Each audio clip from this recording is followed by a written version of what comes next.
This is the Horse Radio Network. This is episode 179 of Horsemanship Radio, brought to you by Hands On Gloves. All-in-one shedding, bathing, grooming gloves.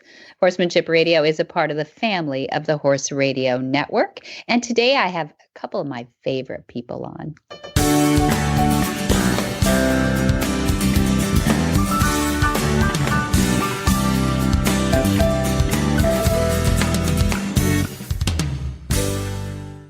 This is Debbie Laux, and you're listening to the Horsemanship Radio. Thanks for joining us. Horsemanship Radio airs on the 1st and the 15th of the month, and I have my producer, Jen, with me today. Hi, Jen. Greetings. It's shedding season. Yeah, it is shedding season. Oh, my gosh. Do you have hairy lips or anything? Do you get don't put chapstick on before you groom your horse this time of year. Do not. It's a bad idea. I know. No, it is. But you know what's fun is we have our OTTB adoption horses out here, are part of our transition horse program, and they're all woolly because we don't want to put them in stalls or even in catch pens. They're out on the pastures, and it's funny to see fluffy thoroughbreds. And they're probably going, "Oh, this is a new experience. Haven't done this for a while."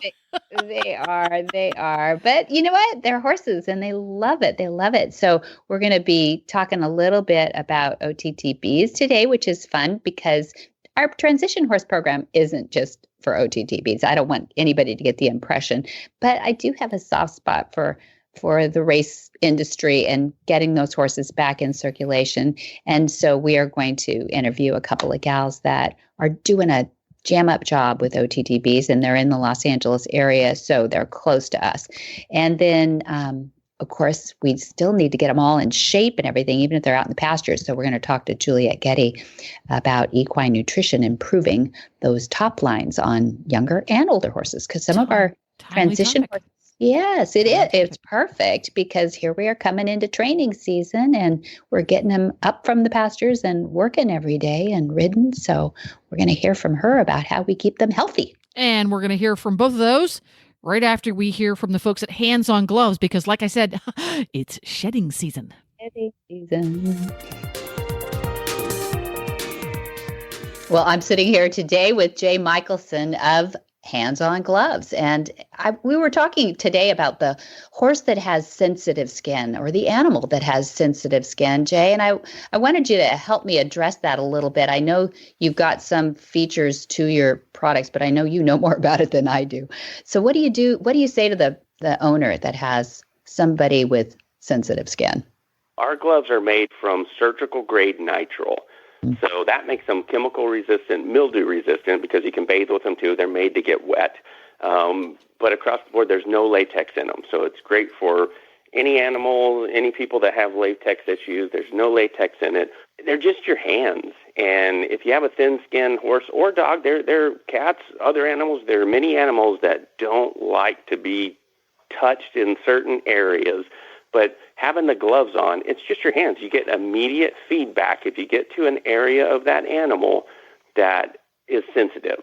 And you can apply less pressure in those areas, and you can apply more pressure in the other areas. We have professional grooms that work from us. They groom for Olympians across the board, and these guys are phenomenal. And they did a study on mainly thoroughbreds, thin-skinned thoroughbreds, and they found out that most people are grooming too light. Oh, interesting. They're tickling the horses, and went in and applied just a little more pressure, and the horses loved it. And so that's kind of some of our experience with it. We have all kinds of animals and experience with that. I think you can throw these in the wash machine. Am I right? You can. Next time you bathe your animals with them, use the gloves. A little bit of soap suds up all the way. And what we do after we bathe our animals with them, we rinse them off, hang them out to dry, and they go back to new. You can throw them in the washing machine. Just don't put them in the dryer. And just throw them in the washing machine, hang them out to dry, and they go back to new. Well, Jay, how do people find out about you? handsongloves.com. CJ Marinaccio is founder and trainer at Win Place Home, a nonprofit in Southern California. CJ started riding horses when she was but 4 and grew up riding 3-day eventers. Eventually, the racetrack called to her.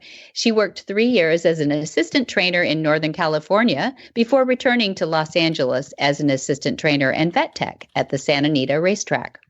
Elisabeth Hower, our second guest, describes herself as a writer, actor, comedian, and clown. She actually studied in France with legendary clown Philippe Gallier, as well as many others.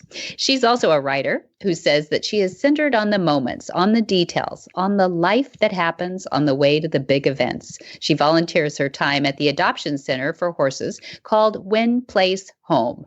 Her general philosophy on life is, and I quote, "If it scares you, it's calling you." Well, welcome. We've got CJ Marinaccio and we've got Elisabeth Hower on here. I'll start with you, CJ. How's it going in Southern California today? It is beautiful here today. Thank you so much, Debbie, for having me. I really appreciate the opportunity to be on your podcast. Oh, my pleasure. My pleasure. Being the founder and trainer of Win Place Home is a huge responsibility, and we've talked a little bit about you to introduce you, but I thought, rather than go into the horsey background, which I usually start with, I'd like to hear a little bit about the very first horse that you brought onto the property, brought into your charity, named Thorin. Yes, Thorin was donated by a trainer from Santa Anita. He was retired from racing because he had a small fracture in his knee. So when he came to me, he had to heal a little bit from that fracture, and I gave him the time. I rehabbed him, and he went on to become a great jumper. Mm-hmm. And he spent a little over a year with me before I found him the perfect home, which was a 15-year-old girl who still has him, and they're jumping all over the place in Southern California. Mm-hmm. And yes, he's a super special horse, and he's he was out of Midnight Loot, who I actually got to watch at the Breeders' Cup at Santa Anita, and is one of my very favorite racehorses to watch. I just love Midnight Loot. So it was a pretty special first horse to get a little baby of Midnight Loot. Oh my gosh. Yeah. You must have, I just got chills, but I do that, but you must have so much fun knowing so much about the history of these horses and the breed. And you're right there near Santa Anita Racetrack, or about as close as you can want to be. And you've got this beautiful place called Win Place Home, and you have lovely people helping you too, like Elisabeth Hower, who we have on the phone as well. And Elisabeth, I understand you're a volunteer there. Mm-hmm. And you have helped CJ in what way there? Basically, whatever she needs. When I first connected with CJ, because I had my 2 off-the-track thoroughbreds there as boarders, I had them there. And then when I really witnessed the kind of horseman that CJ was, I thought, wow, this woman could teach me a lot. And when I grow up, I want to be more like her. Even though I'm already a dog, and we're actually not that far apart in age. So I essentially just approached her and I said, tell me what I can do to help, because I want to be more like you. And I know you could really take me somewhere in my equine career, and just learning as much as I can. I love that. And so you actually are pursuing an equine career, as I understand it. Yes. I mean, I my equine career, whether it stays amateur or goes professional. But as I've said to you off the record so far, just because they haven't been recorded, now that I'm doing this internship here with Monty Roberts, I am absolutely pursuing the full certification so that I can be, stamped and official Monty Roberts certified trainer. CJ, the fun thing about our relationship, we've got a partnership going with these horses going back and forth, is that you're all OTTB, and we are such a, steeped in the racing industry here, and you're so close that we've been able to swap people back and forth. So Elisabeth came here to intern in the Monty Roberts Mustang and Transition Horse program, and now we've actually we just think you have such a great program down there that we wanted to send people your way. We think they're good volunteers, and I know you're whip them into shape too, and that's May and James and maybe others that I don't know about. Is that right? Yes, Aaron we Burkett have. as well. Yes, yes, we have May and Aaron are already started volunteering here, and May, it's been amazing. She's been here 3 days a week, and I've had her just work on horses alone. I've sat there and watched. We've talked about it, and the great thing about May is that I can learn so much from her. And then just the other day, I got on a horse in front of her, and then I had the opportunity to show her sort of how I introduce myself brand new to a new horse. And so as she was watching, I was able to show her how I talk to them. And I said, we're doing the same principles. We have the same sort of stuff going on between us. It's just I'm on her back and you're on the ground. And so May was really, soaking it all in. And she even came up to me afterwards and thanked me. And I said, no, May, this is a joint mutual, relationship. And I really thank you for the time that you're putting into these horses and what I can learn from that. And I'm happy to give back as much as I can. And I know. I can't think of a better partnership, but really, you guys, it's really been fun. And I forgot to mention Aaron Burkett. Thank you, Elisabeth. So, Elisabeth, tell us a little bit now. I know that you're a writer. You've written, right? Mm-hmm. You don't have much in your bio about that. Tell us a little bit about your horsey background. Well, I've been riding since I was 10, which was the earliest my parents would let me start. It took me a few years to convince them. And then I was pretty serious about it all through middle school and high school and into the beginning of college, show jumping. And I had basically always had off the track thoroughbreds. I've had a deep, deep love for them for a long time. And my heart horse, as I say, was definitely a rescue. He was pretty in pretty poor shape when we found him. And he really taught me really all about love and the importance of relationship and how paramount that is before we ask them to do all these things in a show ring that we want them to do. Mm-hmm. And so I think as I started learning more about Monty Roberts, it really resonated because I had been, I experienced that with this horse whose name was Jack. Mm-hmm. And so then, when he passed, I had moved to California. He'd been very happily retired in a big, gorgeous field in Pennsylvania. Mm-hmm. And I thought, well, maybe that was it. Maybe that was my horse career, and that was what I was going to do. And then the woman who ran that barn, where he was retired, called me up and she said, well, I think I found something for you. And I said, oh, thanks. I'm not looking, but tell me about him anyway, which is dangerous. Dangerous. Yeah. And now 4 years later, I have him, and I also have his half brother. Oh. So it was really fun to sort of keep it in the family. And I really like their mother a lot. They share the same mother. And they've just led me the most beautiful places, like to Win Place Home in CJ. That's fantastic. Well, I've been watching you around, and you have become a wonderful intern. You actually spoiled us for interns, I think, because this comes from a pilot program that we took a couple years to think up, but we did launch it in October of 2020, and we launched it live on Horse and Country TV, live streaming, 5 days, just one horse after another, introducing these horses to Dad, and that's Monty Roberts. And it was not just OTTBs, not just thoroughbreds, but kind of a variety pack of horses. And I've watched you not only handle the horses really well, but I have to say you're handling the people really well too. And we were in a classroom of I don't know, 5 students or something the other day, and Dad asked y'all the question, specifically you, Elisabeth, I know, who here wants to maybe be in the equine world at professional level? And I don't think he said maybe. I mean, I think he said who wants to be at a world-class level. And Elisabeth immediately raised her hand and said, I do, which I thought was bold and perfect, but it kind of fits you. Your quote that you said, if it scares you, it's calling you. And I believe you. So where does your Spidey point you right now? Where do you think that's going? Well, it'll be really interesting. I mean, in the immediate, it will go right back to Win Place Home, so that we can help more horses. I think what we've learned here will help us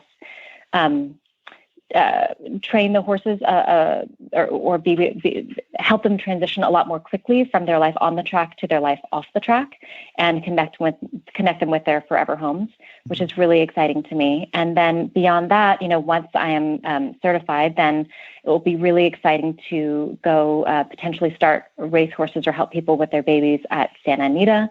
And CJ, of course, has a lot of racing connections as well from her history. And then beyond that, with my 2 personal horses, I would love to start showing them again in hunters and jumpers in Southern California. That is a dream of mine to show, because I have such an affinity for off-the-track thoroughbreds. I'd love to show people what they can really do. I think sometimes we can, people often look to warm bloods and imports, and there's not that there's anything wrong with that, but I feel like we've got so many wonderful opportunities and athletes right here in front of us.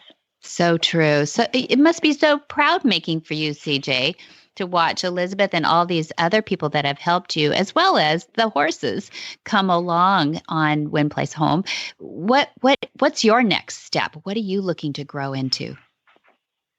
We're actually have some pretty big next steps coming up. We have just been growing exponentially, and it's just been an amazing last couple of years for us. And this year we even want to go further, and we're actually looking right now to purchase the ranch that we're on for the charity to help grow and make it more sustainable. That's really our next big step, is to get this charity so that it's sustainable.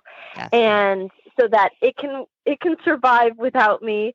And it's not, I'm not the linchpin in the whole charity. Mm-hmm. So this year is really what that's about. And so not only being able to get this ranch for the charity so that these thoroughbreds will always have a home here, but we're also looking to increase our board members and our board size so that they can play a really integral role in helping with these horses' futures and making decisions on their lives, and just helping in any way that they can is really the next step for us. That is so important. I'm so glad you said that out loud, because sustainability and then leadership are probably the 2 most difficult things. We can take care of those horses all day long, but really getting an organization to really solidify a nonprofit as they are. In Southern California, there's a lot of nonprofits. So there's a lot of competition, I imagine, for funding, grant writing, all those things, right? Yes, there are quite a few, and it's great though. I mean, we have such a great relationship with some of the other charities that are around, and it helps us too, because when we get a phone call, of somebody who needs to place a horse, and if we're full or we're unable to take them, I can always reach out to this amazing network of, OTTB lovers in Southern California, that I can just reach out to them and say, hey, if anybody can help, this horse needs a home. And, it just goes through their network and so on. And pretty soon everybody's, on board, because the most important thing are these horses. And we're all working towards that. So even though there is sort of competition as far as grants, there's a really great bond with these charities of, we're all in it just for the horse. And if we can help each other, that's what we're here for. Okay. Those people listening then that might be, board directors on more than one board might be helpful too. One of the things I wanted to ask you too, because I really see a shift happening in the equestrian world, is how much groundwork versus how much in the saddle is important to these OTTBs? I really love to do groundwork when they first arrive. Some of these horses we had one come in the other day that literally ran a race 2 days prior.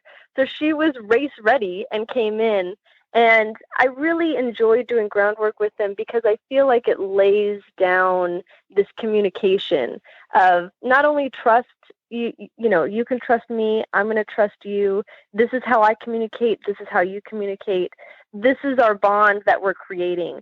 So that then when I get up in the saddle, we've already established so much between us that it's just like another step. It's almost like these horses are saying, well, go on, get up already. Like, what are you waiting for? I'm ready to go. Like, let's do this next step. But I always am very careful, and I always listen to the horse. So if the horse wants more time, if they just want some relaxation time to just be a horse, they can have it. So I always never want to push them or rush them. They get to decide, and they tell me, what the next step is. So I really want their input. And even though I'm the boss and I'm in charge, I do listen, and I do want to create this bond, because when a horse is excited to come to work in the morning, I mean, there's no stopping that horse. Like the sky's the limit as far as what you can do in training with that horse. Mm-hmm. And so that's what I really want to get out of these horses, is that they see me or they see Elisabeth, and they're excited to come out and work with us that day. Mm-hmm. Great. And Elisabeth? Yeah, I mean, I would echo all of that. And what CJ said about communication is so spot on. And a lot of the things that we do at Win Place Home already line up exactly what we're going to do on their back in terms of the cues that we're asking and the style of communication that we're going to use. And one of the things CJ talks about a lot is that we're teaching these horses how to relax. We're teaching them that work doesn't always mean a high stress, high speed situation. Mm-hmm. We've had several of our horses, then become like amazing Western pleasure horses or trail horses. And I think it starts with that foundation. And so that's what I think has made me even more excited about what I'm learning here at Flag Is Up Farms, because it's deepening that communication and, using their language to communicate rather than trying to, teach them something entirely new language. Mm-hmm. For me, what I've witnessed here and what I witnessed at Win Place Home is a continued, de-escalation of stress for both the horse and the handler. If I'm clear about what I'm asking and how to ask it, it becomes a lot less stressful of the situation for me too. And then everybody's happier. And like CJ said, then they're really excited to come out to work, and they see us in the morning and they're calling to us. And that part of it is really, really gratifying. Yeah. Yeah. And I believe that performance actually goes up, which is probably the opposite of what some people haven't figured out yet. Yeah. So that's great. Yeah. Love that philosophy. That's something your father talks about that a lot. Yeah. Yeah. I mean, it's actually happening too in a lot of different industries too. He spoke of that the other day, didn't he, in the classroom about the National Rein Cow Horse Association has really changed their judging to encourage a relaxed horse instead of a hyped up horse too, and the ways that manifests in their discipline. But I couldn't get through this topic without bringing up, horse racing and all that too. But I thought, CJ, I think it was Elisabeth who may have written this article, and I pulled some really good stuff out of it. For CJ, I'd love to ask about this Madeline Arbach quote that says, "You can't ban racing. That would be harmful for the horses." Do you want to elaborate on that a little bit? I agree. Yeah, I feel pretty strongly about that. There's so many horses. And there's so many horses that actually do love to race.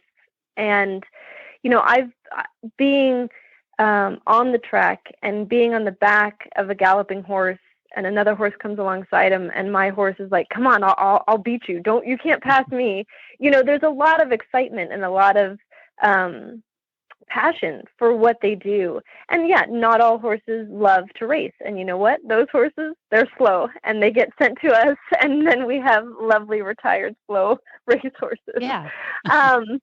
But yeah, if we went ahead and banned racing, I mean, we would be just, where are all these horses going? Right now, there's still a shortage of homes for these horses that are retiring on a daily basis. And even though there are a bunch of charities like ours, there's still not enough room. There's still not enough money to care for them. Horses are expensive, and they live a lot longer than their racing career. So just saying, let's ban all of racing, it would be a big detriment to these horses. And, it would be really hard to find all these horses safe spaces to be, and, and to deny them of what they actually love doing.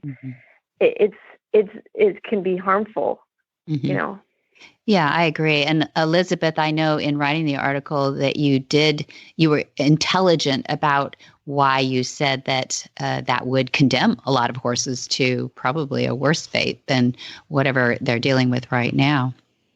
Yeah. Yeah. Well, that's for a couple of reasons. One, if we talk about a ban on racing, it wouldn't shut down racing entirely. It would just mean that racing would go underground. Mm-hmm. And we've seen that with dogfighting. We've seen that with cockfighting as well in the United States, and a lot in California. Mm-hmm. And there's still unregulated racing going on, here and there. It's a little bit more difficult to find. So at least,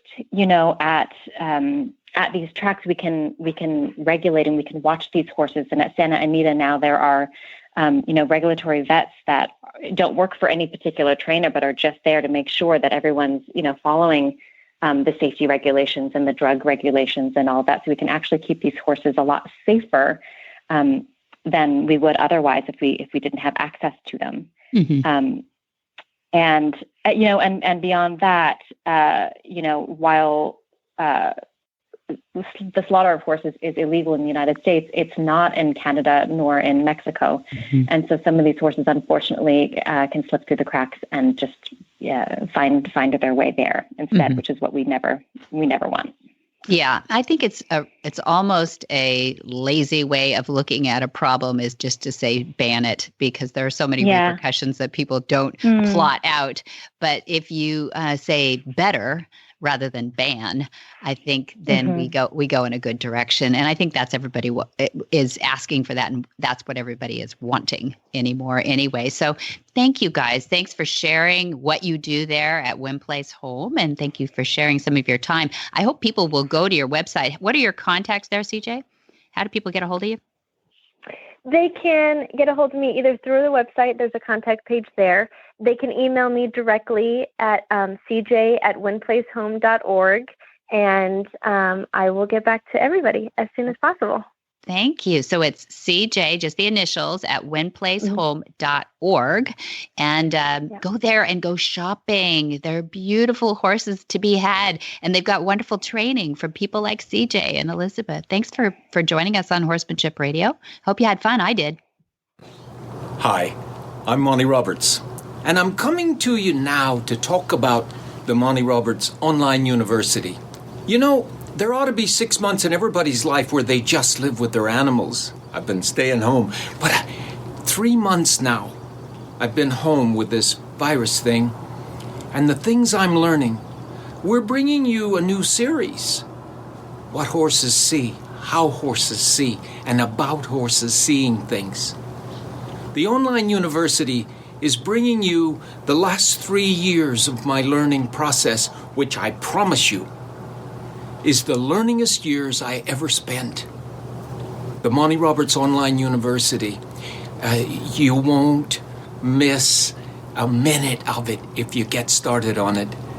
I love bringing it to you, and it's my shot to take my concepts to the next generation.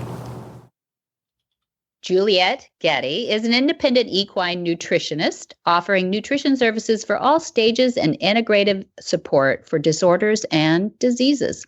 Her research-based approach optimizes equine health by aligning physiology and instincts with correct feeding and nutrition practices. Dr. Getty's goal is to empower the horse person with the knowledge to provide the best nutrition for his or her horse's needs. Dr. Getty is the author of the comprehensive resource, Feed Your Horse Like a Horse, as well as 7 topic-centered spotlights on equine nutrition, a series of booklets. She also offers an informative e-newsletter, Forage for Thought. Her website, GettyEquineNutrition.com, provides a world of useful information for the horse person. Well, welcome back, Juliet Getty. How are you? Doing very well, Debbie. Thank you so much for having me. And I appreciate all that you've been doing over the past few months with helping other horses and keeping healthy in the long run. So this is quite an interesting time that we're living in. You suggested a great topic. I think people are always concerned, and here we're going into training season now too, about a horse's top line. Yes. And the nutritional approach. I'd love to hear about that. Well, it's a question that I get an awful lot, Debbie. people will send me photos of their horses, and more times than not, the older horses have a reduced top line, but sometimes you'll see it in younger horses that are just not fed well. And so it's something that I work on quite a bit with my clients. So I thought it might be an interesting topic. Right, because we're always trying to get it right for our horse. Between exercise and diet, we kind of tend to do the same thing over and over and over again. So how do we approach that from the nutritional side then? Well, we need to look at a couple of things. First of all, I've talked about this over and over again because it seems to apply in just about everything I do, and that is the importance of a steady flow of forage through the digestive tract at all times. So if forage is restricted, it's usually done because the horse might be overweight. And when you do that, the horse will lose weight, but not what you want him to lose. In fact, there's been studies on this where horses are, the horse will be, the vet will tell the horse owner that the horse needs to go on a diet, and you need to feed 1.5%, maybe even less % of body weight in forage. And, the horse owner reluctantly does that, and lo and behold, the horse loses weight. But if you evaluate the body composition as a result of that weight loss, you'll see that it's mainly due to the reduction of the muscle that runs along the top line, the longissimus dorsi muscle.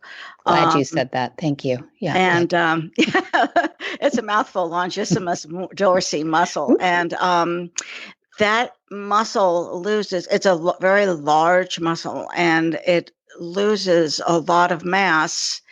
And naturally, the horse appears to be thinner, but it's not healthier, obviously, and it does affect the smoothness of the top line. So that's the first thing. If you want your horse to lose weight, you can restrict calories in a lot of ways, but never restrict forage, since that's the most important thing. And I have a lot of articles on this subject. I write about it all the time. So my resource library on my website has a lot of materials if anyone wants to delve further. We also have to look at the quality of the diet. Yeah. And muscles are made of protein.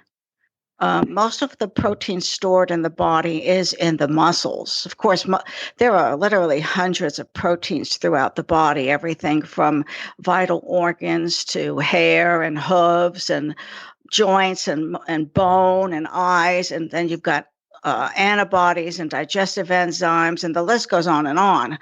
And so that means that if the horse is not getting quality protein in the diet, these things can suffer, including the topic for today, the musculature of the horse. So the musculature of the horse is dependent upon having an appropriate proportion of essential amino acids. Amino acids basically are building blocks of protein. And so the cells in the horse's body takes these building blocks and puts them together in very specific order to make all the proteins in the body, but particularly the muscles and the back, since we're concerned about that. And if the horse doesn't get all 10 essential amino acids in the proper proportion, then muscle will not be made. In fact, the horse will use what it has in order of priority. Priority being, of course, to stay alive. So any amino acids that are available will be used to feed vital organs, heart, liver, lungs, kidneys. But muscle is not needed for survival or to stay alive. So that will definitely suffer. And so we have to watch the protein, not only the level, but the quality of the protein in the diet. Okay. And how would the average horse owner know that they're watching the quality of the protein in the diet? Well, that's very much like our own diets. It has to do with variety. So if you eat the same thing, say you have an egg every day, but you don't eat anything else but eggs, eggs are very good and high in quality protein, but you still need other sources of amino acids. So you have to have some protein variety. But with a horse, since horses don't eat eggs, horses rely on plants, and those are not of high quality protein. So if your hay says, oh, maybe it has 10% crude protein, that might be adequate in terms of the numbers. In other words, the quantity of protein might be sufficient. But because it's coming from a grass or a plant, it's not going to be sufficiently high in the essential amino acids in the right proportion. So how do you know what to do? You add variety by adding other things that contain protein to the horse's diet. And I have a whole list of recommendations that I like. Okay, let's get some top ones for sure. Yeah. Okay, let's get to that. Well, my favorite is hemp seeds. Right. Yeah. Most of the protein that's in horses' diets, like commercial feeds, contain soy as the main protein source. And soy is actually pretty decent in terms of protein quality. Unfortunately, 99% of it is grown in the U.S. that is genetically modified to withstand being sprayed with Roundup. So if you don't want your horse eating glyphosate, which is not a good thing for his body overall, then you can choose either an organic soybean meal, which is hard to find, or you can go with hemp seeds. Hemp seed protein isolate, wonderful if your horse you don't want your horse to gain any weight, but you want to provide some protein variety. And then there's other sources of protein that can serve multiple purposes. Like, for example, all horses need to have a source of omega-3, the essential fatty acid that's an omega-3 called alpha-linolenic acid. That has to be in the diet on a daily basis. This is really critical because it's involved in so many aspects of the horse's health. And so one way to add that is to provide ground flax or chia seeds. And both of these are also a good source of protein. You see what you're doing by mixing and offering variety to the horse's diet. You're providing extra amino acids so that when the horse digests the protein that's in the hay and digests the protein that maybe is in the hemp or the flax or chia, then you have an amino acid pool, a group of amino acids that flood the bloodstream and go to the cells, and the cells can pick and choose what they need. Yeah. So it's like having the shelves just stocked full when you go to the grocery store, and you have all this variety to choose from. But if you don't have variety, then many of those amino acids that are in the hay, for example, cannot be utilized to make protein. And so they end up getting destroyed, and they get burned for energy, and they can actually make your horse fat. If you're providing too much poor quality protein, you're providing calories for that horse, which may not be your goal. So getting back to my list, and then there's split peas. This is a very popular one, whether they be split peas or pea protein isolate. Yeah. The peas they're high in protein, and they are very palatable. And so with split peas, you probably want to add some water to soften them. But I've always found that horses enjoy their crunchy texture. So that's kind of fun. Those are good choices. Yes. I do work with folks in Australia occasionally. And I have found that in Australia, the legume of choice is called lupins, Lupins. And those are very similar to our peas that we use too. So they'll have a little sweet in there too, sweet and crunch for those horses that like texture like me. Yeah, they do. And they really do like that. And then of course there's pumpkin seeds and black oil sunflower seeds. But I will caution you about those two. Okay. They're high in protein, but they're also very, very high in omega-6 fatty acids. And too many omega-6s without enough omega-3s can cause inflammation. Right. So if you feed those, make sure that you're also feeding things that are high in omega-3s, like the chia and the flax. Good. Yeah, good. People should go back and do a search on horsemanshipradio.com for all of Juliet Getty's interviews too, because so much of this knowledge you've compounded for me too. And now I can revert back and remember some of those things, but not all of them. So if anybody has listened to Juliet Getty for the first time here today, then you might want to go back and listen to the reference, because not only is your website really good, but it's good to remember how these things all work together. You said something in an email to me that about the aging horse. You said that most horse owners expect a reduced top line as the horse ages, but it doesn't have to be the case. Is that all related to this good protein? Well, yes, absolutely. The protein has to be varied for the aging horse as much as it does for the younger horse. But a reduced top line is not a sentence that a horse has to experience when the horse gets older. If you look around you, you'll see people that are in their 80s, and some are very, very frail, and others are in pretty good shape. And so obviously then it's not a factor of age. Of course, genetics plays a big role, as it does with anything. But if you take care of your horse as he ages, you'll find that he'll age better. One thing that is important to know is that horses' production of saliva and digestive enzymes diminish with age. Okay. So they may not digest the protein as well. One of the biggest culprits, though, is reducing the acid in the stomach, because acid is absolutely necessary for protein digestion. Yeah. So if you are giving your horse an antacid, like something that contains calcium carbonate, or if you are giving your horse omeprazole, you are turning off the acid in the stomach, and that horse will not digest protein. My goodness, there is a huge statement right there, because how many people hopefully are helping their horse? They think they're helping their horse by putting the GastroGuard, there's a brand name in there or something, but it actually reduces then their ability to digest that protein.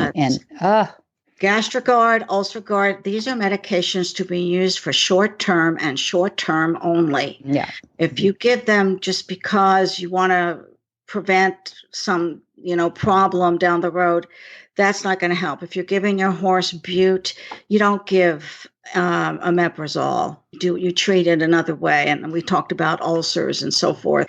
But that's another factor, and it can be related to aging, because as horses get older, their stress level might go up a little bit. They may not recover as well from traveling and so forth. And so we tend to use medications more. So I wanted to bring up that one. Right. And getting back to the saliva and digestive enzymes, it's good to add a good pre and probiotic that contains some digestive enzymes for older horses. So that helps them digest the nutrients in their feed, not just protein, but carbohydrates and fats as well. That's great. And you're helping too the diseases that can come with age too, say a Cushing's disease or something. Yes. Which people assume leads to muscle loss. Well, it does. Cortisol is elevated in Cushing's, and it is what we call a catabolic hormone, meaning that it degrades muscle tissue, as opposed to an anabolic hormone that builds muscle. And so cortisol is catabolic, and so it does break down muscle. This is really due to a cascade of events where the cortisol causes a level of insulin resistance, and glucose doesn't get into the cells. And if it doesn't get into the tissues, then the body has to get glucose from somewhere. And muscle is probably the best way and the most economical way for the horse to derive glucose. So it'll break down the amino acids in its own muscle tissue to get glucose, which is a necessary energy source for the nervous system. Mm-hmm. So that's why you see it with Cushing's disease. Mm-hmm. And the best way to counteract that would be to make sure that the horse is getting adequate levels of essential amino acids to begin with. Yeah. That's very important. So if the horse needs medication, I'm not one to suggest medication as a rule, but if the horse has Cushing's to the degree that it cannot be managed with a low sugar, low starch diet, then sometimes Percent is necessary, and that will slow down the reduction of muscle mass as well. Perfect. You know what the best news is here? I mean, because aren't we worrywarts? Us horse owners are worrywarts. We're always worried we're going to do something wrong or we're doing something wrong. We don't even know it. But the best news in this whole thing is that there are things that we are able to do. We're able to help our horse through the aging process, and we're able to not only diet, but exercise. Not only is exercise important for building muscle, but movement in general is very important for the blood to circulate properly. It's also very stressful for a horse to stand in a small location for a long period of time. And what is stress? Stress results in cortisol. Cortisol raises insulin, and then you have risks of insulin resistance, laminitis, and of course the glucose production from the muscle. So the muscle cells can lose content as well. So all of these things interact and they overlap each other. So I can't really talk about one topic without bringing in others, you know? It's true, but that's okay. That's the holistic course happening right here. We got a holistic course episode. So no, I think this is all really valuable. And it's things that people wring their hands over. And I think we're coming up with the same answers over and over again. But that's the message, is that there are answers, I think. And I appreciate you, Dr. Getty, keeping our hands held and our horses healthy. There we go. Thank you so much for that. Yeah, we look forward to seeing you again. We're going to have answers for people too coming up. We have Dr. Getty on just about quarterly now, I think, and in between there, we're talking about ways to get your horse out of the stall, even in small areas. So stay tuned. We're going to have more episodes to help you come up with those answers for people who are going like, but I can't. My equestrian center doesn't allow me to do X, Y, Z. That's okay. We'll come up with answers for everybody. Whisper the language of the herd. Listen, you don't have to say a word. Well, Debbie, as you mentioned earlier, training season is fast approaching, and many of us are getting back into the saddle in earnest. So let's change up our training tip this time with a top 10 list from Lindsay White, who is the founder of Riders for Helmets. The magic in the language of the herd. Welcome back, Lindsay White. Thanks for agreeing to come on with your trainer's tip for us today. What do you have up your sleeve? Well, I would like to share with you some thoughts that are 10 important messages with regards to safety that riders should remember on a daily basis. Perfect. Ready to go? So firstly, if you have a hard impact blow while wearing your helmet, you've got to definitely think about replacing it with a new one. You can't always tell, unfortunately, when there's damage to the helmet, and it may not be visible to the naked eye. And if you consequently continue to wear that helmet and it did have an internal crack in it, and then you fall off again, you can be in really big trouble if you land on your head, because it will not provide the same level of protection that a new helmet would. So you really need to put replacing the helmet above, not, simply because it's a lot easier to replace a helmet than it is to have a traumatic brain injury. Okay, good. Wouldn't have known that. Right. Then something else to think about. Helmet manufacturers generally recommend replacing your helmet every 4 to 5 years. Not only because helmets take a beating from, the elements, sweat, heat, dust, rain, etc., But most people don't realize that the styrofoam in the helmet relinquishes its protection, ability to protect the head over time, and it actually can degrade. So you really should, at the very least, replace your helmet every 4 to 5 years. Now, that being said, if you wear your helmet, every single day, it may need replacing sooner, and you'll pretty much know because you'll start to see, the thickness of the liner, deteriorate. So it may very well be that you have to replace it before that, but at a minimum every 4 to 5 years. Okay. All right. That does make sense. You do kind of see that styrofoam get kind of squishy. Yeah. Another one is thinking about the hairstyle that you have when you ride, because if you normally wear your hair in a ponytail, that can actually affect the fit of your helmet. So when you try on a helmet, it's very, very important to wear your hair in the style that you would when you're riding. And not many people realize that one or pay attention to that one. You can't go into a tack shop and buy a new helmet with your hair down, but then when you ride, you always wear it in a ponytail because that will just affect the fit. So you should always always try it on with the hairstyle that you would have. Okay, so bald guys got it made. They don't have to worry about anything. All right. That's right. If you purchase your helmet online, don't forget to check the date of manufacture. That being said, purchasing a used helmet can be incredibly risky, and we never recommend that. For the reason, the helmet may have had damage that you just cannot see and sustained previous damage that's not visible. So you do need to always buy a new helmet, but just check the date of manufacture to make sure it's not an old helmet to begin with. Okay. There's no statistical correlation between skill level and injury likelihood. As Courtney King-Dye would tell you, as being an Olympian, professional riders are just as likely to sustain an injury due to a fall as less frequent riders. So it's not about how skilled you are as a rider. Very good. Yeah, it's true. Even a fall from a standing horse can be catastrophic. Injury risk depends on the height from which you fall, as well as the speed at which you're traveling. So, there are examples where people have been at a walk, they've sustained serious damage. Obviously, that risk increases with the speed and the size of the horse, but you can have an accident as well, and it's important to wear safety gear, even if you're just walking around a ring, because it can happen to you at any time. Yeah. Okay. Very good.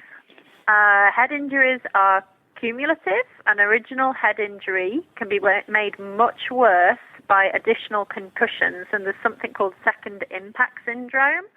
And you should never, ever get back on a horse until you've been cleared to ride by a doctor or an expert, usually a neurosurgeon or neurologist.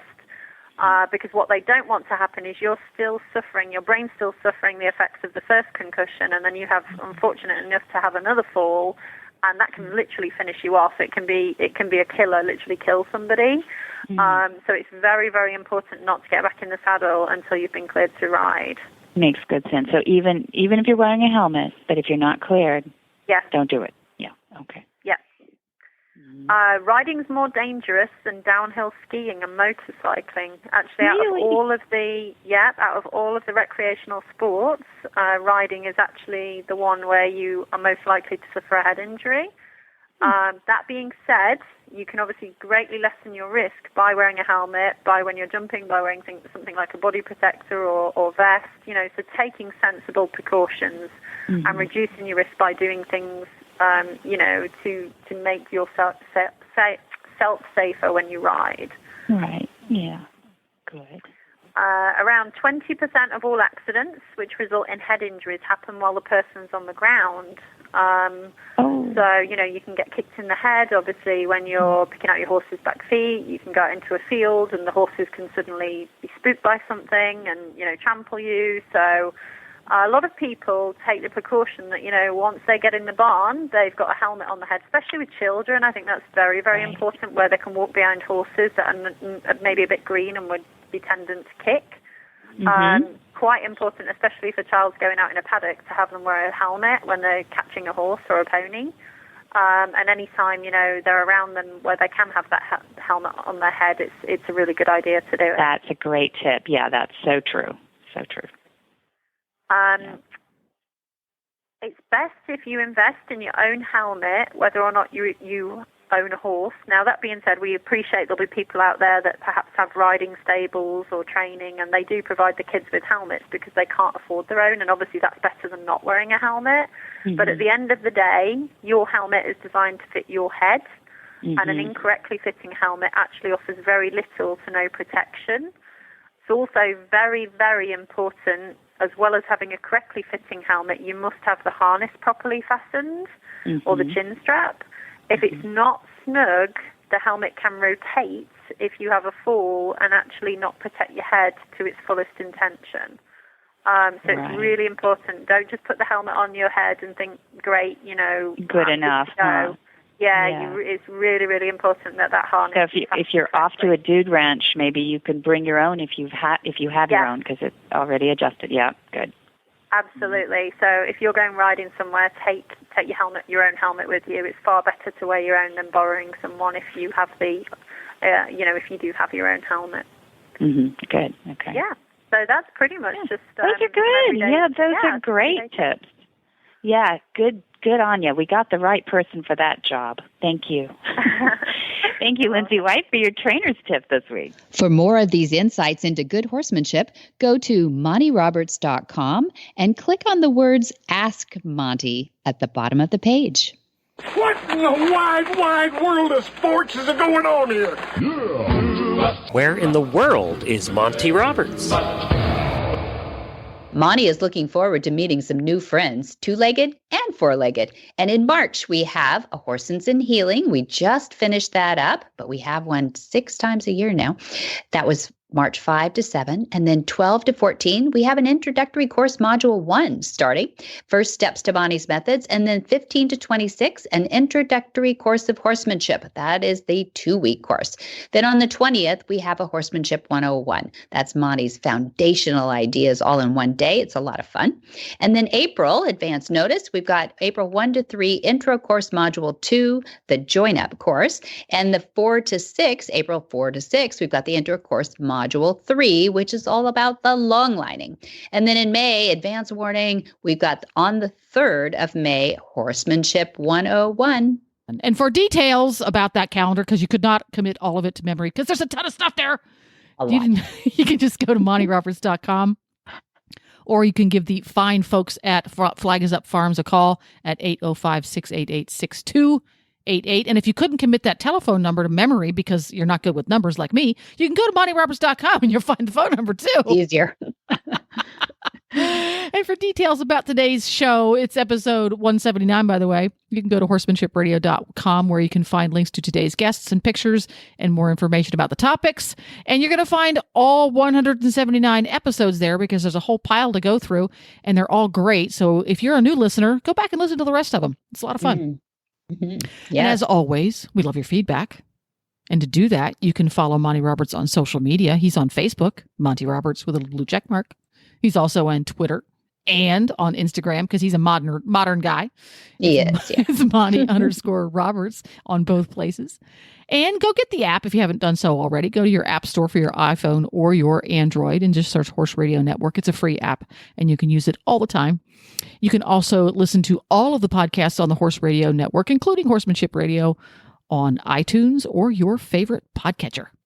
Very good. And many thanks to our sponsors, too, who know that Monty doesn't use computers, but he embraces the technology. It's good. It's really good. He really is very progressively thinking that way, too. Our sponsors are Hands On Gloves. We love those. And it's shedding season. And then we also have Monty Roberts University, which is our do-all, be-all of education. Be sure to visit all the other great shows, too, on Horse Radio Network at www.horseradionetwork.com. Until next time, have many happy horse hours.